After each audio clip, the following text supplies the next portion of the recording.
अस्सलामुअलैकुम दोस्तों, आज हम बनाने जा रहे हैं चिकन टिक्का स्टीम पर। इसलिए हमारा चिकन टिक्का जो हम आपके लिए पेश कर रहे हैं। सबसे पहले हमने ये कंप्लीट चिकन ली है, होल चिकन।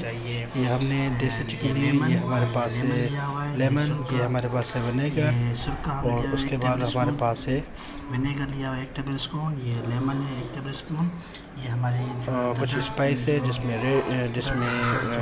दरदलिया वाली लाल मिर्च है और हल्दी है, टिक्का मसाला है, उसके अलावा चाट मसाला है, और ये हमारे पास पेस्ट है जिसमें ग्रीन चिली, अदरक, लहसुन, ये तीनों मिक्स है, और ये हमारे पास है नमक है।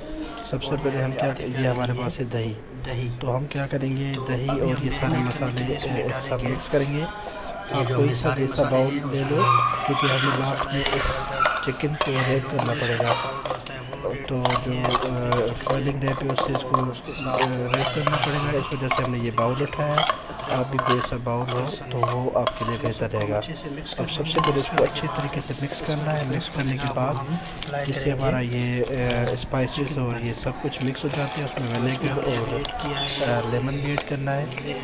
अच्छे तरीके से मिक्स करने के बाद हमने चिकन में पहले से कट किए हुए थे, अब इसमें ऐड करेंगे हम हमने इसमें सोया सॉस भी ऐड किया हुआ है। तो ये जो कंप्लीट हमारा जो मसाला है वो रेडी हो चुका है।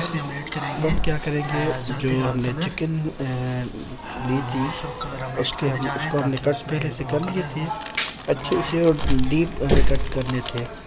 तो अब हम क्या करेंगे, वो जो चिकन है, अच्छा इसमें हमने फूड कलर भी ऐड किया था। तो ये देखिए डीप इसमें हमने पहले से कट किए हुए थे अच्छे से, ताकि हमें इसमें फिलिंग करनी है।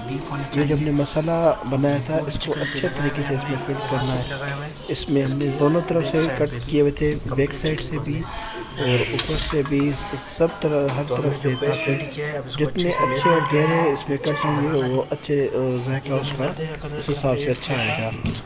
तो अब हम जा रहे हैं फिलिंग करने। अब हम इसको मैरिनेट करने जा रहे हैं। तो सबसे पहले जो हमने पेस्ट बनाया है उसको हम जो डीप हमने कट दिए हुए हैं उसमें अच्छे से उसको हमें डालना है, फिल करना है। जो तमाम कट्टे उस सब में हमें से ये फिल करना है मसाले को। इसको हमें जो भी हमने जो डीप कट किए हैं उसको हमें फिल करने हैं, जो हमने कट और कोशिश करें इसके ऊपर ही इसको चिकन को रखें। और उसके अलावा इसको दोनों तरफ से अच्छे तरीके से आप इसको कट को फिल कर लें, बैक साइड से भी, फ्रंट से भी। और बाद में आप इस चिकन को इसी में अंदर डाल के और हम जो है उसको हम रख लेंगे, फॉइलिंग रैप से इसको बंद कर देंगे। और हमने वैसे तो ओवरनाइट के लिए इसको रखा हुआ है, पूरी रात के लिए। अब इसको कम से कम 3 से 4 घंटे रखते हैं। अभी हमने इसको अच्छे तरीके से रैप करके इसको हमने अभी फॉइलिंग रैप लगा दी है। ये देखिए अच्छे तरीके से कहीं से भी खुली ना रहनी चाहिए, वरना आपका ये इसका टेस्ट डेवलप नहीं होगा। तो हम इसको रखने जा रहे हैं ओवरनाइट के लिए। तो आप इसको कम से कम 3 से 4 घंटे रखें, और उसके बाद इसको हम दूसरा प्रोसेस स्टार्ट करेंगे।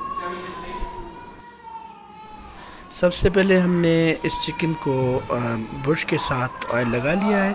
ऑयल लगाने के बाद हमने राइस कुकर में पानी ऐड किया है। पानी ऐड करने के बाद हम इसको उस स्टीम गिल के ऊपर चिकन को रख के अच्छे तरीके से हम इस राइस कुकर को बंद कर देंगे, और स्टीम आप अपने हिसाब से रख सकते हैं। हमने इसको 15 मिनट तक छोड़ दिया है, और ये देखिए 15 मिनट हो चुके हैं। अब हम इसको बंद कर देते हैं। बंद करने के बाद कुकर को जल्दी से नहीं खोलना, थोड़ी देर छोड़ना है, ताकि ये अब हमने इसको छोड़ दिया था, अब ये खुलने के लिए तैयार है। अब हम इसको निकाल रहे हैं। अब देखें ये हमने जो स्टीम पर छोड़ा था, ये चिकन हमारा किस तरह का हो गया है, देखें।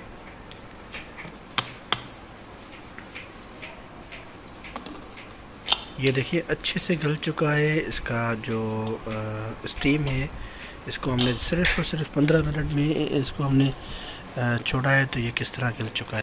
इसकी आप करी भी बना सकते हो। हमने इसका जो बचा हुआ पानी था उसको हमने चावलों में डाल के इसकी बिरयानी हमने बना ली थी।